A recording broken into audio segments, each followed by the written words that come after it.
Olá, sejam bem-vindos à aula de saudações em inglês. Nessa lição, nessa aula, nós vamos ver como iniciar uma conversa, tá?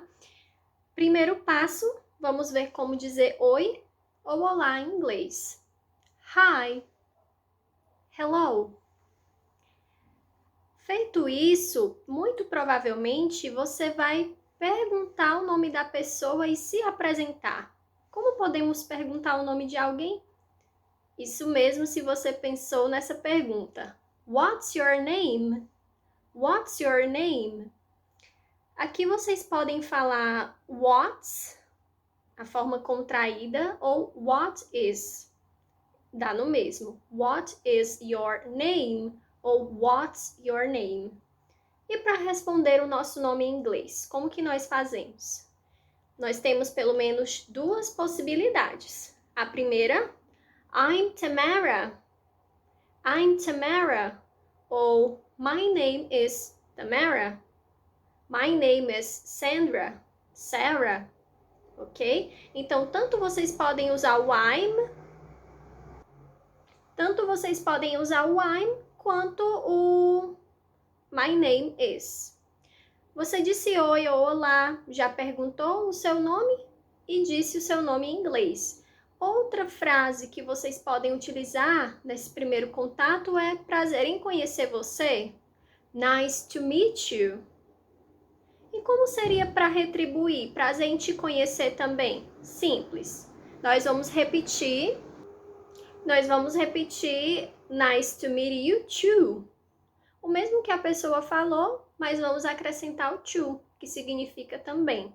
Outra possibilidade, se você não quiser dizer nice to meet you, você pode dizer glad to meet you, or it's a pleasure to meet you. Ou se a pessoa te cumprimenta falando dessa forma, glad to meet you, você pode dizer para ela, glad to meet you too. It's a pleasure to meet you too. Você repete o que ela disse e acrescenta o to, que dá a ideia de também, de concordância. Já nos apresentamos, falamos o nosso nome, falamos que foi um prazer conhecer a pessoa. Vamos agora pensar também no aspecto cultural, ao conversarmos com alguém nativo do idioma inglês.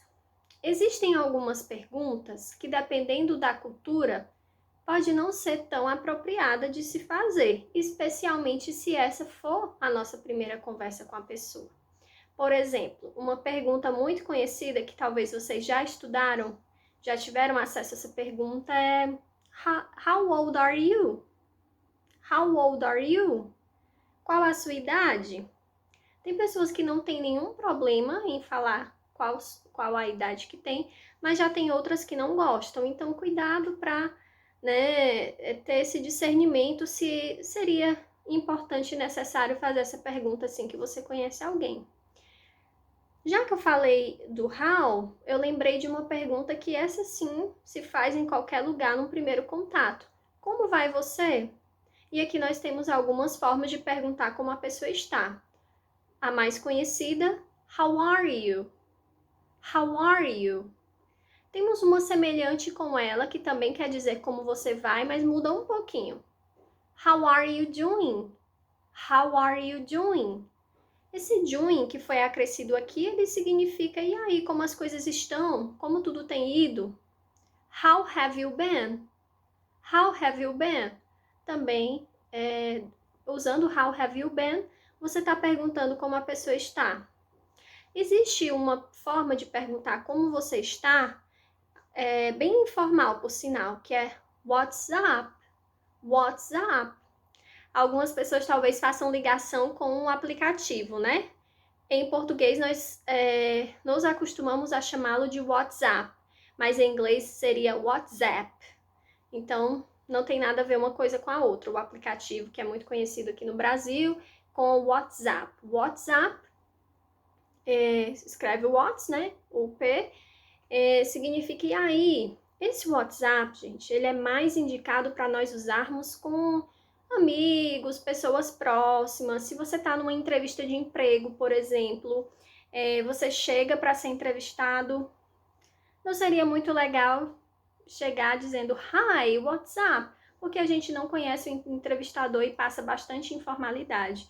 Aí seria melhor um how are you doing? Um how have you been? Certo? E para responder, nós temos aqui algumas opções. I'm fine, thanks, que é uma das mais conhecidas. I'm good. E aqui eu já gostaria de abrir um parêntese em relação à palavra good.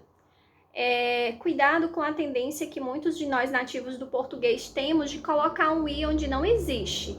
É muito comum se ouvir as pessoas falarem assim, ó, I'm good, mas percebam que aí não há um y ou um i. E esse D do final, ele vai ser praticamente mudo. I'm good. I'm good. Vai ser bem discreto e não good. I'm good does not exist. I'm good não existe. O que existe é I'm good. I'm good. Então vamos lá. Vimos que tem a possibilidade de dizer I'm fine, thanks. I'm good. Temos também o I'm great. I'm great. É importante também que na hora de responder às pessoas em inglês, nós possamos dar uma ênfase. Porque imagina se eu digo que tá tudo bem, mas a minha expressão facial é de alguém que está triste ou preocupado, ou o meu tom de voz não transmite o mesmo, eu não vou convencer o meu ouvinte. Por exemplo, I'm good. I'm great. Não, I'm good. I'm great. E quando de fato a pessoa não tá lá muito bem? I'm okay. Not so bad. Not so good. It's not so bad, ele seria nada mal. Né? Não tá tudo às mil maravilhas, mas também não tá ruim.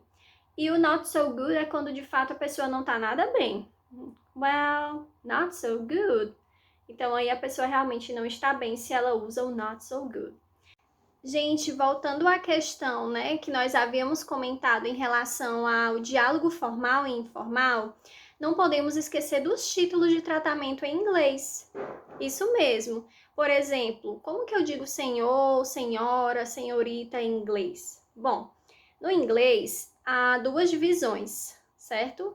Aliás, 3 títulos mais conhecidos. Senhor, Mr., em geral aparece escrito com as iniciais M e R, Mr. O Mr. ele pode ser usado tanto para homens solteiros quanto casados, certo?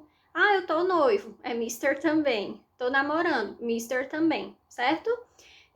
Já para as mulheres, há uma divisão nos títulos. Miss se escreve Miss, M-I-S-S. Aqui no Brasil as pessoas têm o hábito de falar, né? Nós temos o hábito de falar Miss, Miss Brasil, Miss Ceará, Miss São Paulo, mas a pronúncia esse I vai ter som de E, portanto, Miss. O Miss para mulheres solteiras e o Mrs, mulheres casadas. O Miss, como eu disse, aparece escrito M-I-S-S, né? S-S, e o Mrs, M-R e o S depois do R. Outro dado interessante é que no inglês as pessoas elas se cumprimentam pelo sobrenome. Por exemplo, um dos meus sobrenomes é Alves. Então, é comum, né, que se eu estou no país de língua inglesa, eles me chamem por Miss Alves. Já, por exemplo, Souza. Suponhamos que o seu sobrenome é Souza, né? Então, e você é solteiro ou casado? Mr. Souza. Se o seu sobrenome seja...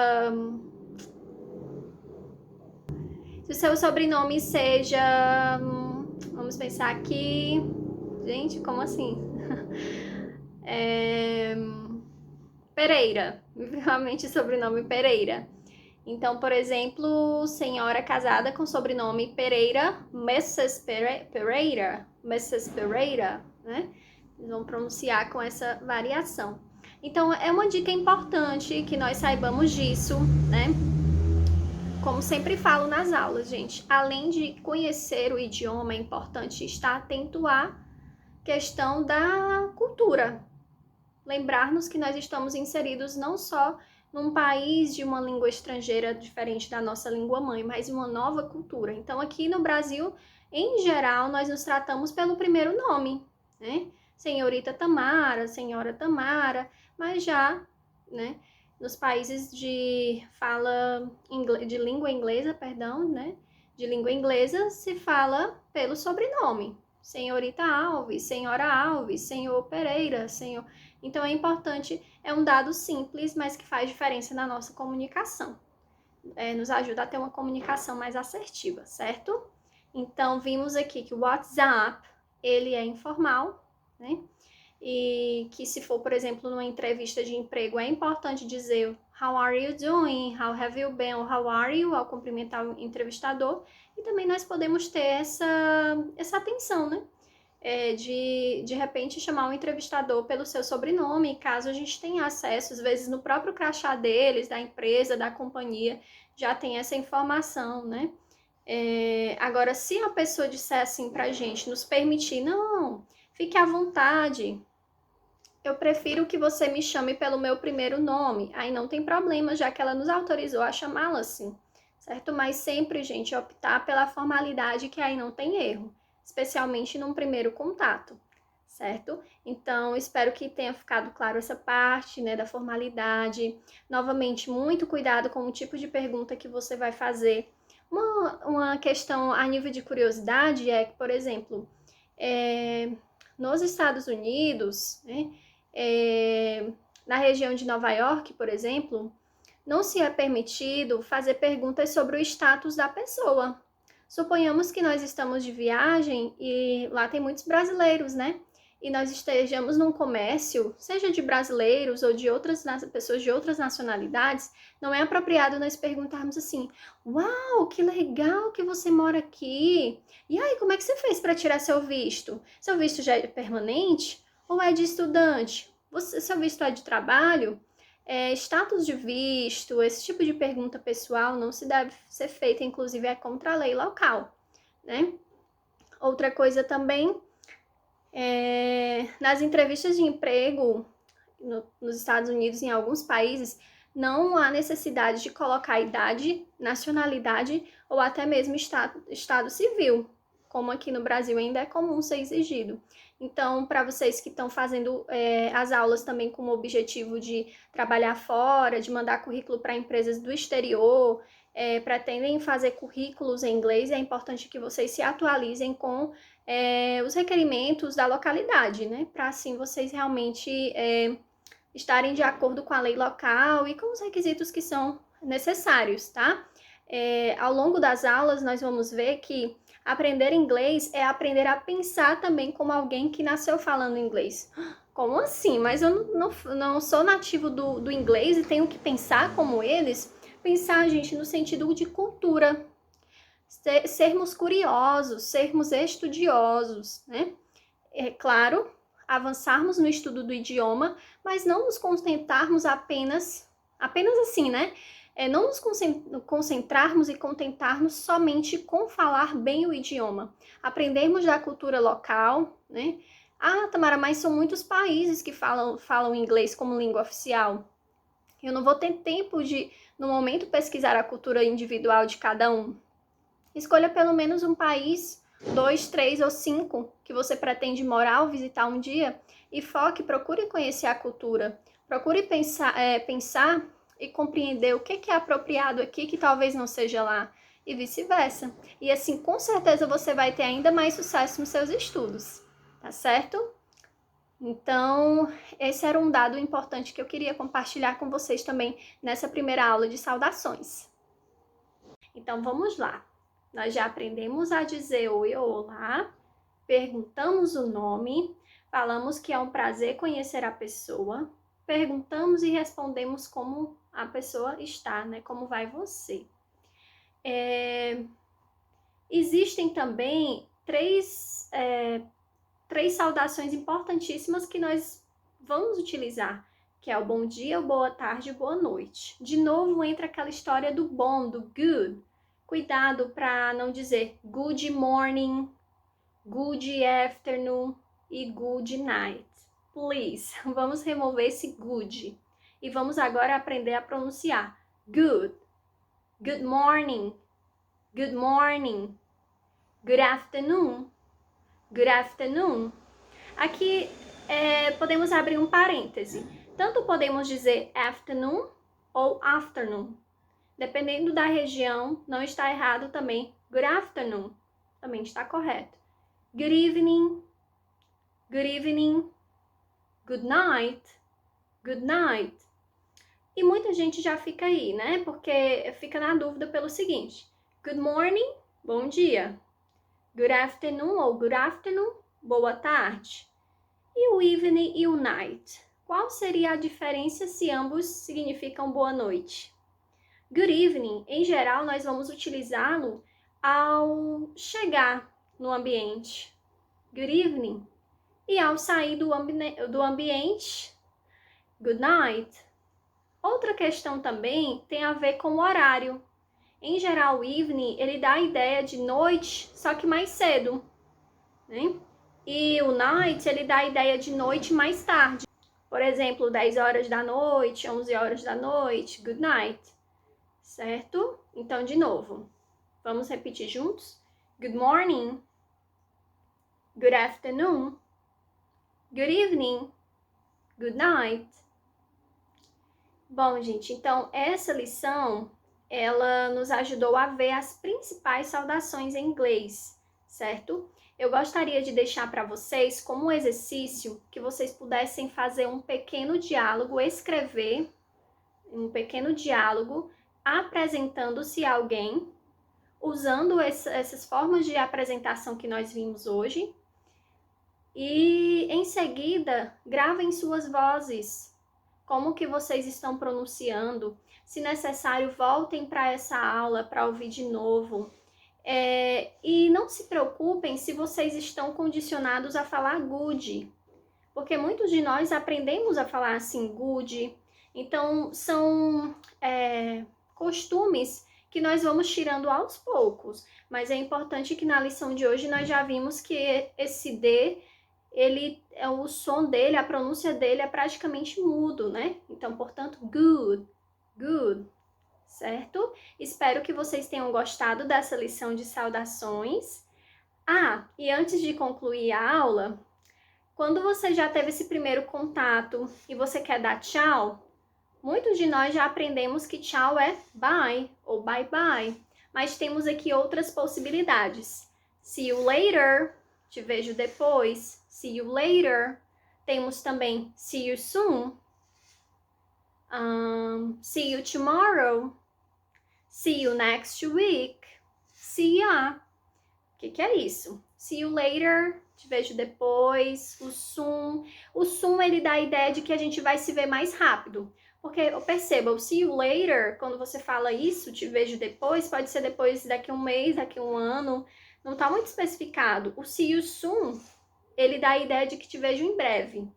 Então, em breve não pode demorar tanto. See you tomorrow, vejo você amanhã. See you next week, próxima semana. See you next month, te vejo no próximo mês. Ou see you in the next year, vejo você no próximo ano. E o see ya é a forma informal de juntar tudo isso para dizer te vejo depois ou até logo. Espero que vocês tenham gostado da aula e see you later!